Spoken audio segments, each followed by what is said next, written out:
Hey everybody, how are you? Welcome to part 3 of the Speed Bead Hitch series. Real quick, I just want to go over a couple of details.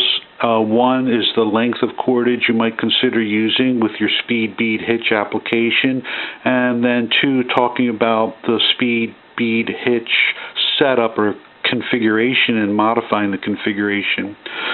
Before we get into that, let's do a quick recap or introduction for anyone who's never seen this before.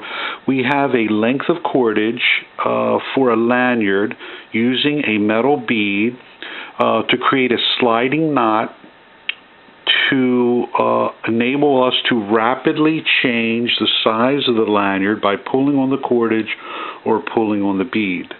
So that is the Speed Bead Hitch. So increasing the functionality of your metal bead, typically people buy higher end metal beads to jazz up whatever it is they're tethered to, and it becomes an overall configuration of what you're tethering to, the cordage that you're using, and then the bead. And the bead does have some functionality because you can grab onto it and pull it out of your kit or pull it out of your pocket, and then depending upon the length of your cordage, you can use it to hang on to whatever it is you're tethered to.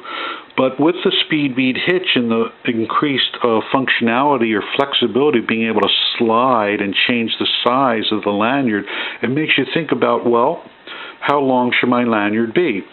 So based on my experience, I think at minimum 18 inches for something to use for a wrist application and 36 inches to use something around your neck. So an easy way to remember that is you either remember 36 divided by 2 for 18, or 18 times 2 gives you 36. 18 inches for a wrist application and 36 inches for a neck application. So that covers length of cordage, and again, the cordage I'm using here is 3/32 of an inch cordage. So the other thing I wanted to go over today was the bead itself and how the bead is set up. You'll notice that in this case, the ends of the cordage are coming out of opposite ends of the bead, whereas in this one, we have the cordage coming out from the same end of the bead. See that? So, and the way you do that, of course, is as you do one hitch one way, and then you come in to the opposite end of the bead to do the hitch the other way, and that will give you this effect where they're both coming out of opposite ends of the bead. So this application is good when it's hanging out of your pocket, so it looks nice because it's in the same direction, or it's dangling from your kit bag. This particular configuration is good, say if let's say it's an application where it's around your neck, and that you have the Speed Bead Hitch is more of a circular kind of thing. So I wanted to show you that as well. So it's a different configuration.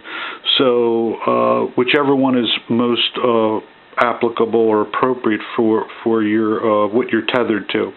The other thing I want to let you know is that in either this configuration where the ends of the cordage are coming out from the same end, or they're coming out from either end, both of these can be breakaway beads, meaning that you're less risk of getting caught or hung up in cordage around either your wrist or your neck, which is an important safety feature. I haven't done extensive testing, but the limited testing I have done, this will act as a breakaway bead. But again, it depends on the type of bead you're using, the inner diameter, the type of cordage you're using, the diameter of the cordage, and how you set up your Speed Bead Hitch. But based on my testing, these are safety factors of being able to act as breakaway beads when you pull on the cordage.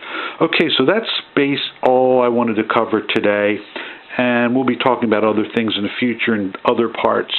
So thanks again for your time. Hope you found that a bit useful, and we'll see you next time in the Speed Bead Hitch series. Thanks again, and take care.